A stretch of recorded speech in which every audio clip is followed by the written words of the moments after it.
Hello everyone, welcome back to my channel, Professor M. This is the next video in our Snowflake series. Last time we covered what Snowflake is, why it exists, its architecture, and how it compares to other data warehouses. So today we are talking about pricing, how Snowflake charge you and where the cost can quietly adds up. This video is a practical because pricing affects your company's budget every month. By the end, you will know exactly what drives your company's Snowflake bill and how to keep it under control. So let's start with pricing model overview. Snowflake pricing follow pay-as-you-go model. No flat fee, only pay when you use.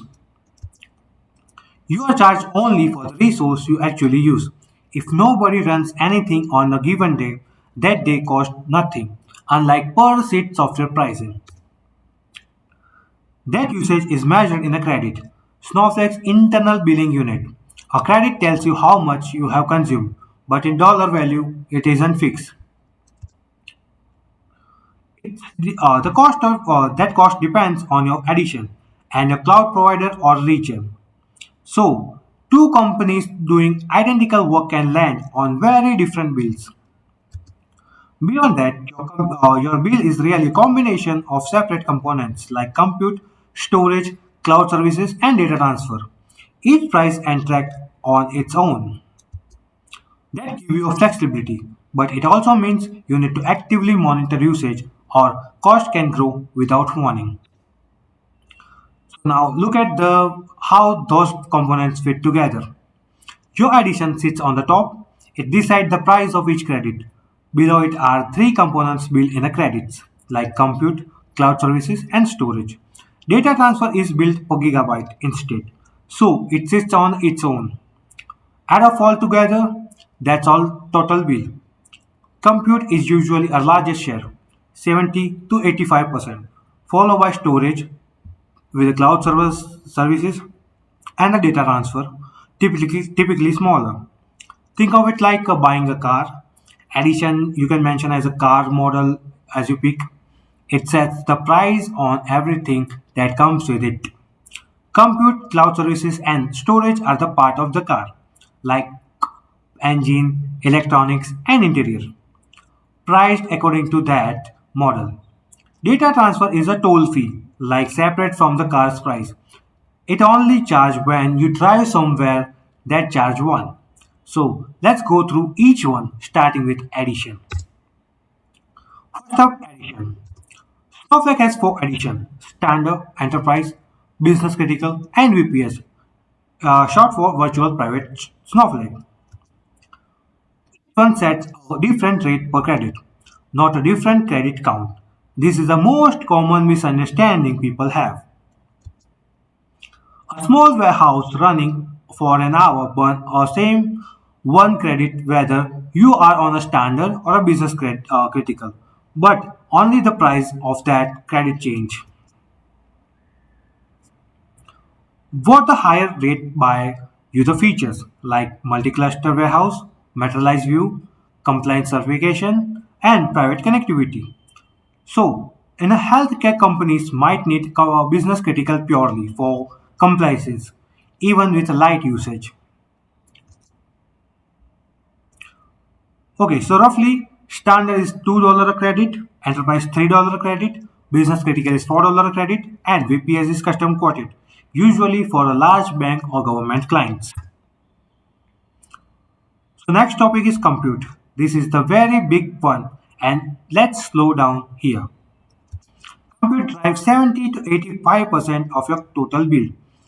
If you remember one slide from this video, make it this one. It measured in credit, same as everything else. Those credits gets burned by warehouse queries, data loads, and serverless features like Snowpipe. So all these three, even without a warehouse visibly running. Billing is a per second, but there is a 60-second minimum every time a warehouse starts or resumes. So 5-second query still costs 60 seconds. Suspend the warehouse and it costs nothing. The simplest lever you have to control your compute spend. Each size up double the credit per hours. Like extra small is 1, small is 2, medium is 4, large is 8, all of the way up to 6XL at 501 or 512. Sizing a warehouse even 1 or 2 size too big has a real cost impact. So now let's come to storage. Storage is built separately from the compute. Suspending every warehouse won't touch this cost. It's based on your compressed data volume, not the row size of your what you uploaded. Snowflake's automatically compression usually brings this down. It runs about $23 to $43 $23 to $40 per terabyte a month, depending on the region. And it applies even with no warehouse running, as long as data sits there, it's built. It also covers time travel and fail-safe retention, not just active data. A longer retention window means a higher bill. Overall, storage is usually a smaller slice than compute, but it's the one cost that never pauses. So let's talk about cloud. Snowflake runs on AWS, Azure, and Google Cloud.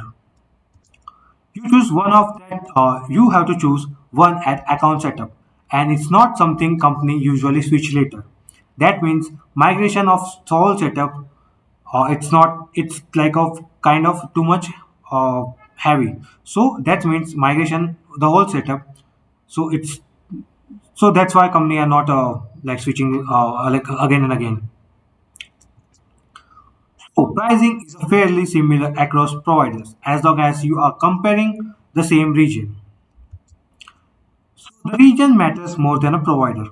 US region are the cheapest, non-US region are 10 to 50% higher.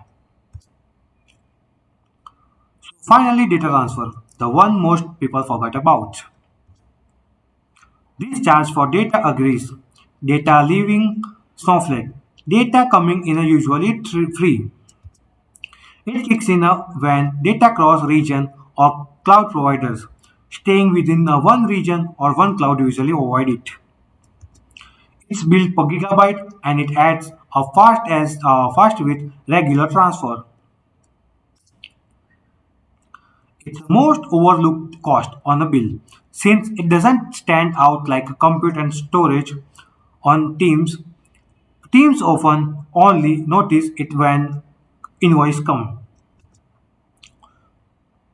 So for single region, single cloud setup, it's minimum. But for multi-region, multi-cloud provider, and data sharing setup can grow significantly without anyone tracking. So let's bring together four things decide your Snowflake bill. So first is addition that sets your price per credit. Compute is your biggest cost. Storage never stops charging, and data transfer is the one most people forget to check. If you remember, just three habits. Suspend warehouse when it's not needed. Size your warehouse when you actually need. And keep an eye on data moving across region. Those three alone will prevent most surprise bill. So thank you for watching this video. If this video helped you, like, subscribe and share and drop your question in the comment below. So we will see you in the next video. Thank you very much.